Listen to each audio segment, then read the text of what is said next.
Audiovisual Clips.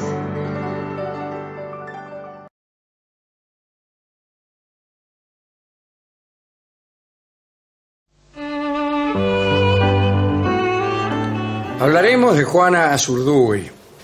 Juana Azurduy Llanos nació el 12 de julio de 1780 en Toroca, provincia de Chayanta, departamento de Potosí.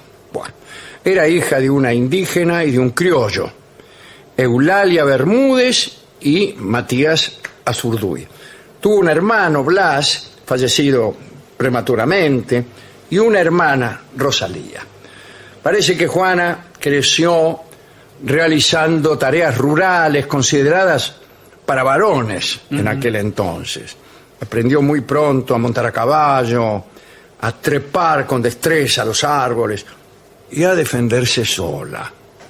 Ayudaba a su padre, que era propietario de algunas tierras. Esto le permitió a ella tener un dominio de la lengua quechua y aymara.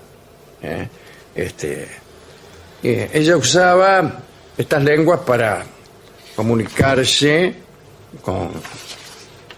con los demás trabajadores de las tierras y en el futuro también le serviría para otros propósitos. Los padres de Juana murieron cuando ella era una niña, tenía 7 años. Su mamá falleció de muerte súbita y el papá, que tenía una aventura amorosa, fue asesinado por un aristócrata del que nunca se conoció su identidad.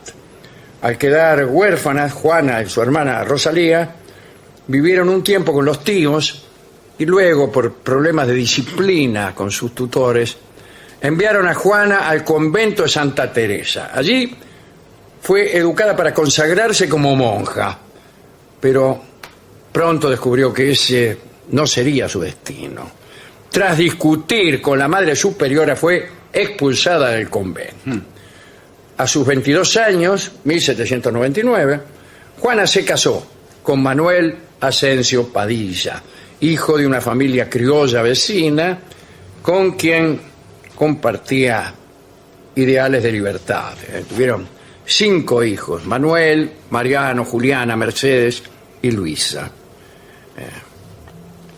Por esos años, las diferencias entre españoles y criollos eran cada vez más fuertes, y el 25 de mayo de 1809 el pueblo de Chuquisaca se sublevó. El virrey fue destituido y en su lugar se nombró gobernador a Juan Antonio Álvarez de Arenales.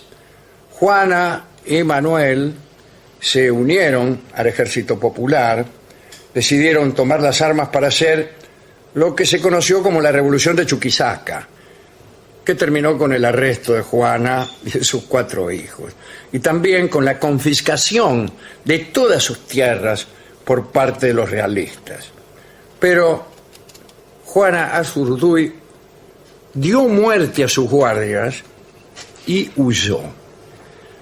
Al haberse quedado sin tierras ni hogar, Juana y Manuel dejaron a sus hijos al cuidado de unos indios amigos y se unieron al ejército. Ella colaboró activamente con su marido para organizar el escuadrón conocido como Los Leales, el cual debía unirse a las tropas enviadas desde Buenos Aires para liberar el Alto Perú.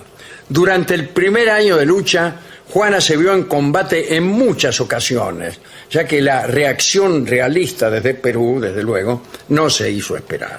En 1810, Juana se incorporó al Ejército Libertador liderado por el general Manuel Belgrano.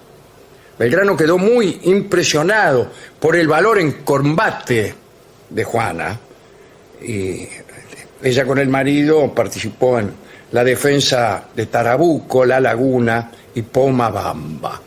El 3 de marzo de 1816, al frente de 200 mujeres indias, mulatas, mestizas y criollas a caballo, que se denominaban las Amazonas, Juana derrotó a las tropas españolas en Bolivia. Arrebató a los enemigos sus símbolos, recuperó fusiles, liberó a su esposo, que estaba prisionero desde 1814.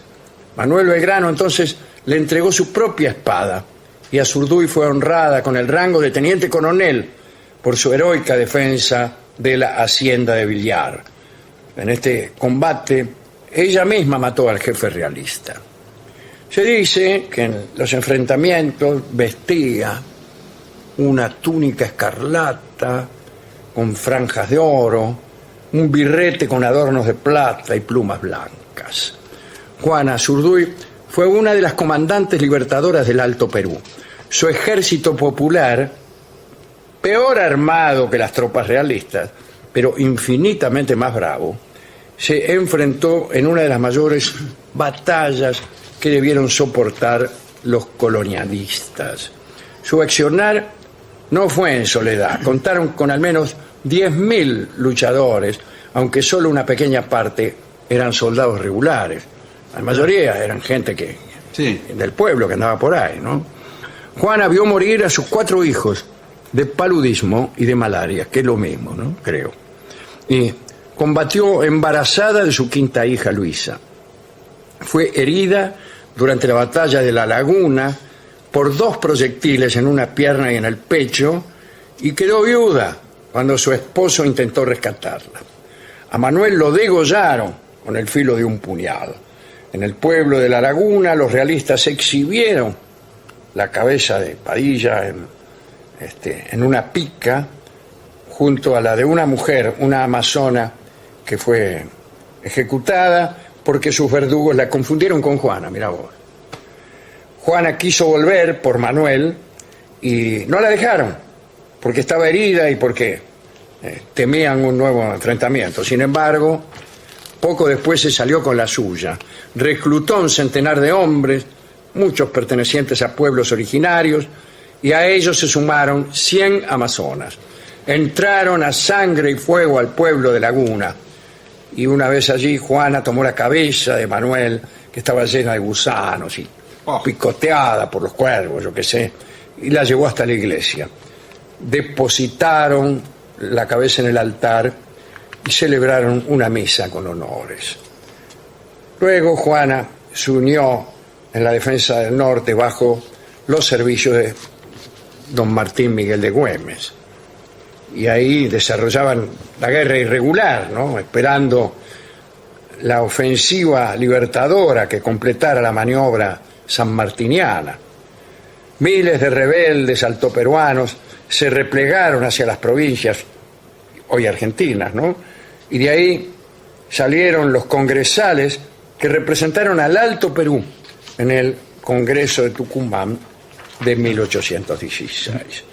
Tras la muerte del caudillo Güemes, Juana quedó sin recursos para volver a su patria que era Bolivia, y su vida transcurrió en Jujuy, reclamando a Bolivia los bienes que le habían confiscado. Para vivir debió pedir limosna, hasta que en mayo de 1825 el gobernador de Jujuy le cedió 4 mulas y 50 pesos para los gastos del viaje, y se volvió. Cuando llegó a Chuquisaca, nadie la recibió. El libertador Simón Bolívar la visitó y tras ver las condiciones en las que vivía, la ascendió al grado de coronel y le dio una pensión vitalicia de 60 pesos, que posteriormente el mariscal Sucre aumentó, pero que dejaría de percibir, no sé por qué razón, en 1830. Ya habían muerto Belgrano y Güemes. Juana no tenía a quien recurrir, quedó sola, acompañada por un niño, ya que su hija se había casado y se había marchado lejos. Decía Simón Bolívar: este país no debería llamarse Bolivia en mi homenaje, sino Padilla o Azurduy, porque son ellos los que lo hicieron libre. Juana Azurduy murió en fecha patria el 25 de mayo de 1862 en Sucre, en el olvido, tras haberlo perdido todo. Murió pobre en una humilde pieza de un barrio, Chuquisaca. Estaba por cumplir 82 años. La enterraron en una fosa común y pasó mucho tiempo para la reivindicación de su figura. En el año 2009 fue ascendida a general del ejército argentino, post-mortem, desde luego. y se convirtió en la primera mujer en obtener ese grado. También fue considerada mariscal de la República de Bolivia. Dice Cora Barengo en Capitana a caballo de mi sombra, que es un poema dedicado a Juana. Dice: yo nunca tuve miedo de luchar por la libertad de mi pueblo. Extranjera vuelvo a caballo de mi sombra, tragando suspiros vuelvo, arrebatando bandera a fuerzas realistas, capitana a caballo de mi sombra, que fue sombra de otra sombra. He sorteado laberinto adentro, la tesitura de cada geométrico obstáculo en busca de un inexistente centro que creí redondo. He congelado en rotunda espera un corazón que creía dentro de mí.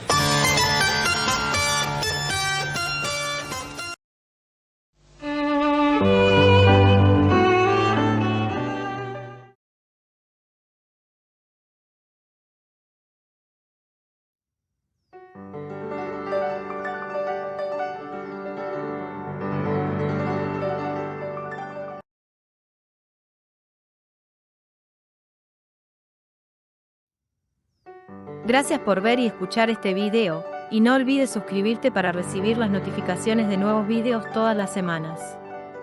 Dale a me gusta si te gustó, y comparte en las redes sociales para que el canal siga creciendo, y trayéndote a los mejores exponentes de las artes audiovisuales.